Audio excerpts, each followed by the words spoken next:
I always ask my students too, and I live by something else too. Like, you got to ask yourself every day, like, are you just surrounded or are you supported? Are you surrounded or are you supported? We surrounded all the time. Your buddy in the dorm room, he there. Your homeboy on stage at the party, he there. Homecoming, he there. You surrounded, but are you supported when you go out and you want to step outside your comfort zone or you want to do something different? Was you supported tonight when somebody else was doing whatever else and you said, nah, I want to go tap into the holistic approach on the man, right? The mental health. Was you supported? Because that support is what you need. And that's what happened tonight. I seen many men come in here as a group, collectively. Wolf pack, like 8 or 9 of them together. They did, and they was just doing it. Like, so, I mean, it's crazy. And that's my goal. And I think that's definitely the goal and the platform that you push, right? The supportness of the Black men as they go through their mental health struggles and things of that sort, and getting connected. I love it, man. I love it. So with that being said, man, I'm gonna let y'all know, because there's gonna be folks that are listening to this that are university professionals that are trying to figure out how can they tap in. So we had the link in our bio on Instagram, expressyourselfblackman.com/links. If you're not on Instagram, just go to expressyourselfblackman.com/links. There's gonna be a link in there that says exclusive partnership opportunities. You just gotta click that, fill out the form, and then we can figure out how we can do something for your university. So when you and I were first talking, Mr. Smith, you let me know about like accountability and vulnerability. Those are the two main things that you guys are trying to push as a Matriculation Institute at Fayetteville State University. And so what I was able to do was then create a bespoke, like a custom proposal, which helped to address those things. And then we work from there to contract, to get me on campus, all that kind of stuff. So that'll be the same process. Sit down, we have a meeting, figure out what the needs are, because I don't want to just give you guys a proposal that I've already done somewhere else, just because I feel like this is something that's already made. Like, what we do is we want to make sure that whatever it is that we bring in to the university is actually meeting the needs of students or faculty, whatever the needs are. So have that first introduction or discovery call of like understanding what the needs are, and then build from there. So if you're interested in that, fill out the form. It's linked in our bio, and then we'll go from there.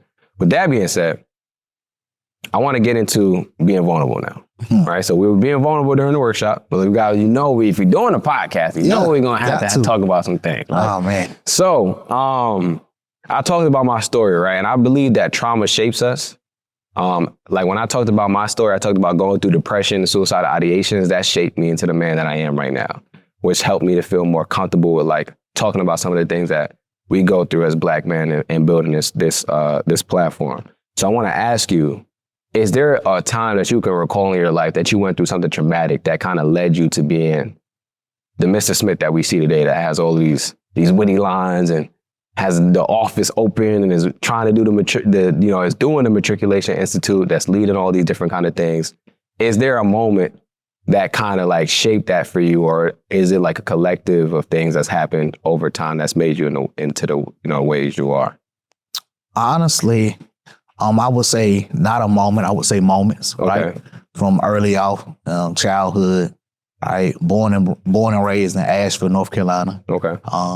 Projects, right? Mom on drugs, alcohol, dad in jail, right? Seeing partners or homeboys get killed, different things like that. All of those struggles that I think a good percentage of Black young boys go through, right? I ain't never really thought about, it's like you said, being vulnerable, it's taking me back down a road to what created it, right? Right. What created this. But those moments were what made me. I would honestly say part of it was partially running, right? Even still thinking about now, I believe that, of course, I haven't did the research lately, but I know for a fact, I am still, I would say today, probably one of the only ones that made it out of my neighborhood at that time to actually go to college, right? While in college at North Carolina Central, I lost my father my sophomore year. My junior year, I lost my mother and my grandmother within a 3-month span, right? So that was unexpected by my junior year.